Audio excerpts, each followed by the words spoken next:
Hi, this is Sarit Switzer, and welcome to the It Is Taught podcast, a podcast devoted to the teachings of Rabbi Shneur Zalman of Liadi as recorded in his most famous work, the Tanya.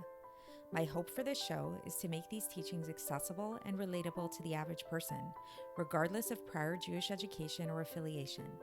The episodes follow the prescribed daily study portions and are meant to serve as practical lessons in how to live your life as your true self and develop an authentic and powerful relationship with your Creator. I have personally experienced the effects the study of this work has had on me, and I'm excited to share what I can of this knowledge with you. So please join me on this journey of learning, self-growth, and connection with your source.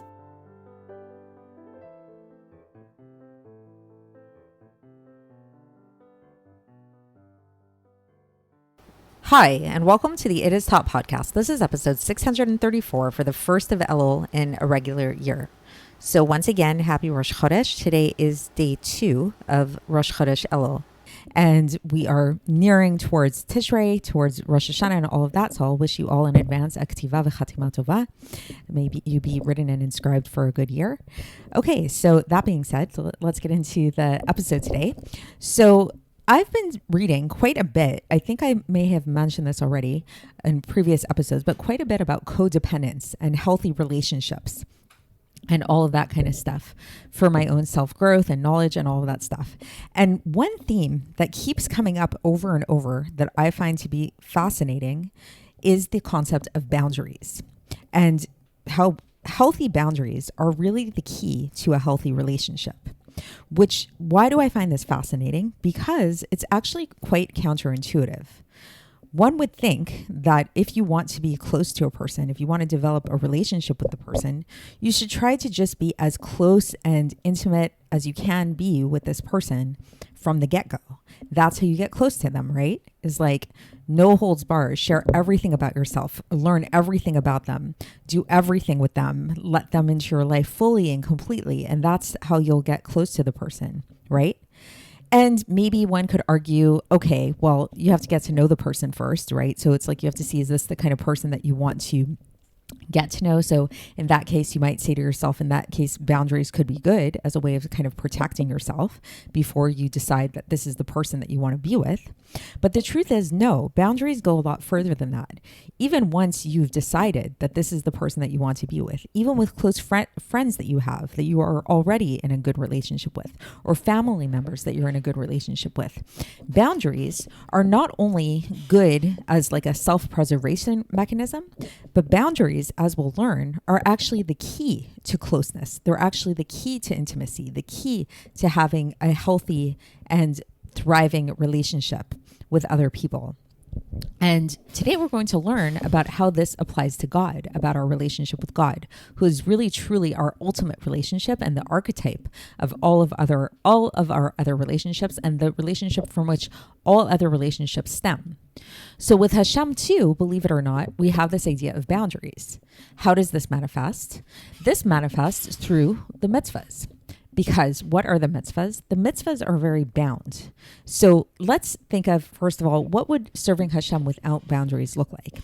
Serving Hashem without boundaries would most likely look more like that you serve Hashem at your whim, whenever you feel like it, when the need arises, when you're feeling happy, when you're feeling sad, whatever, you cry out to Hashem, you connect with Hashem, you decide that you really like the idea of Shabbos, so maybe you keep Shabbos your entire life, right? Maybe you want to light Shabbos candles on a Tuesday or on a Wednesday or whatever. And it's such a beautiful mitzvah. You love the idea of it, right? But we see that, no, that's not what Judaism is like. Judaism actually has a lot of boundaries around it. And these boundaries are not here to restrict us, like to punish us, God forbid. Like a lot of people, let's take the example of Shabbos. A lot of people are under the false illusion that Shabbos is this very restrictive, very punitive kind of thing, that it's like, oh, wow, once a week, you're not allowed to watch TV. You're not allowed to listen to music. You're not allowed to drive your car. You're not allowed to go to work. Like, that's so annoying. That's so horrible. When, as a religious Jew, somebody who keeps Shabbos, you most likely are aware of the fact that it's actually the complete opposite, that this boundary that we have for Shabbos actually is extremely liberating. This is what actually allows us to connect with God, what allows us to tune into ourselves and to our surroundings and the world and all of that. And specifically, it's because Shabbos is at a set time and it's every single week that it's set. It's not like sometimes Shabbos is on a Wednesday or a Tuesday. It's always that same day of Saturday. And that is what makes it so special. And that is what makes it so powerful. And so what this ultimately means is that this is the type of boundary that's actually coming out of love. So yes, truly, sometimes boundaries do not come from love. Sometimes if there's somebody toxic in our life, for example, there's somebody who is really not good for us, somebody who is a parasite, or just really unhealthy for whatever reason, we need to create boundaries around this person. And in that case, it's not coming from a loving place necessarily. It's coming from a self-preservation place. So it is the idea of a boundary. And if we wanted to use Kabbalistic terminology for this, we could say this is the idea of Gevurah. We're setting up a Gevurah. We're tapping into Gevurah, which is this idea of restraint and constraint. But sometimes that Gevurah is just for Gevurah's sake, and sometimes it's coming from chesed. And in the case of wanting to have a healthy relationship with somebody and coming close to somebody, that is a boundary that's coming from the place of chesed. So that would be a Gevurah that ultimately is rooted in chesed. And so as we'll learn today, this is what the mitzvahs are all about. The mitzvahs are actually Hashem's way of infusing Gevurah and giving us boundaries, giving us Gevurah, but really they're sourced in Hashem's chesed, because really ultimately everything Hashem is coming from his chesed, because that is the utmost, like the overarching, all-encompassing midah of Hashem, trait of Hashem is this midah of chesed, as we've spoken about before.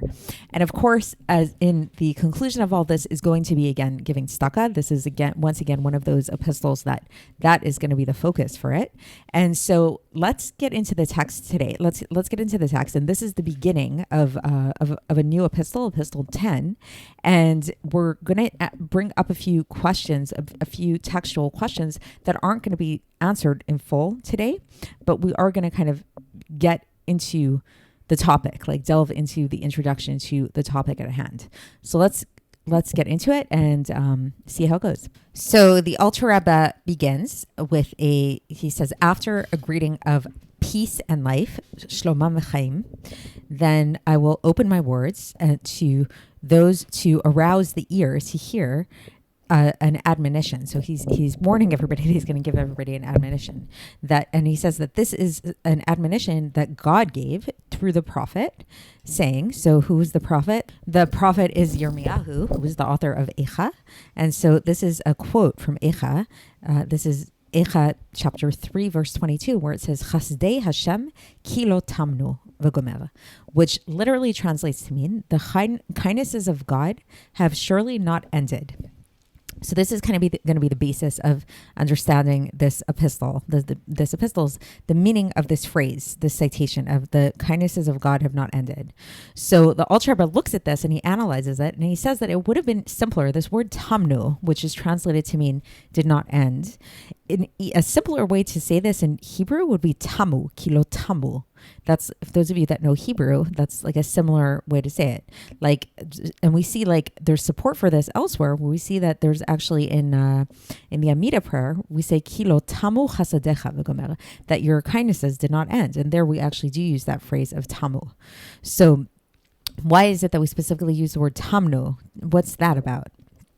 So the Alter Rebbe says we're going to understand this. You're looking at that which is written in the Zohar, in the Holy Zohar, that there are two different types of chesed.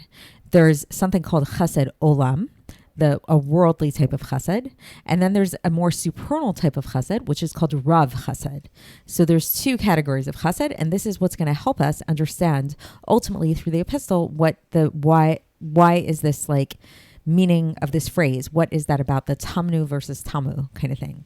Okay, so now to get into that, so the Alter Rebbe gets into a new topic here to kind of to explore this deeper, is he says that looking at the Torah, it's known that the Torah is called Oz. Oz means strength in Hebrew. And strength is an idea of Gevurah. Strength is associated with Gevurah, with might, right? But the word Gevurah also, so that's why like translations are a little bit like tricky, because it's like the word might is might, okay. But like the word Gevurah in Hebrew, which is associated with might, has a lot of other connotations to it. We know that Gevurah is the idea of restraint, of holding back, of withholding, all of those kind of things. But there is a simple understanding of the word, that the word Gevurah means this idea of might, that Gevurah simply means might. And we know that there's this idea that is taught by the sages. This is in the Gemara Makos, page 23b, where it says, that the 613 commandments were said to Moshe from Mount Sinai, from the mouth of the Gevurah, from this Gevurah place. And then we also see, and this is another citation, this one is taken from Devarim chapter 33, verse 2, where it says, Mimino esh dat lamo, that from his right side, there is a fire of Torah, the fire of religion that was given to them. So what does this mean? What does this mean that from the right side, the fire was given and all of that stuff? Okay, so we know that there's this idea of right and left, Kabbalistically speaking, energetically speaking, as we've spoken about. And the Torah, the source of the Torah, is God's chesed. And the chesed of God, it comes from the right side. The chesed is referred to as the right. So meaning that this drawing down, this descent of the godliness that comes from the infinite one, blessed be he, to all of the worlds, whether we're talking about the supernal worlds or whether we're talking about the lower worlds, all of this comes down to all of these worlds. How does this light come down? Through keeping the 248 positive commandments, which are the 248 limbs of the king, right? We spoke about this in other episodes. So meaning to say that these 248 limbs of the king, these are the vessels and these are the garments to be able to have this radiance of God be vested within them. And from this light is drawn down love and fear in every mitzvah, as is known. So basically, we have this, like, just to put that in simple terms, there's this like very godly energy, this godly light that wants to come down into the world. And that godly light, because of it's all about this influx, this flow, that we can think of as chesed. It's a chesed kind of energy, which is all about pouring forth, giving, influencing, all of that kind of stuff. And the way that this light gets drawn down is through us doing the mitzvahs, through us doing the 248 positive commandments. This draws down God's light. And so now the Alter Rebbe goes on and he says, but okay, first, this light that gets vested in the 248 organs of God, of the king, first it needs to become vested in the attribute of Gevurah, which is called the attribute of fire, Esh. Okay, and what is Gevurah? Gevurah is the attribute of the light and the vitality that comes from the infinite one, blessed be he, in order to be vested within the doing of the mitzvahs, which all of them involve material things like tzitzis and tefillin and korbanos, sacrifices, and stucca. So basically with physical objects, we see that a lot of mitzvahs, most of the mitzvahs that we have are actually done using physical objects.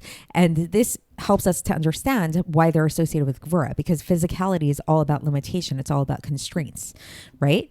But then we also have mitzvahs that are more spiritual, like the mitzvah of loving God and fearing God. And those actually we can say are also have to do with constraint and limitation, because they're not to an infinite degree, because like even love and fear are limited to a certain extent. What do we mean by this? Because like, let's say if we had this Ava Rabbah, this great love of God, which we spoke about in the first part of the Tanya, this great, great intense love of God, if we were to experience that in this infinite way without any limitation at all and no measurement, then a person would not be able to contain this in their heart. They wouldn't be able to be in their bodies even for 1 second. Like it would be too intense and a person wouldn't be able to remain alive.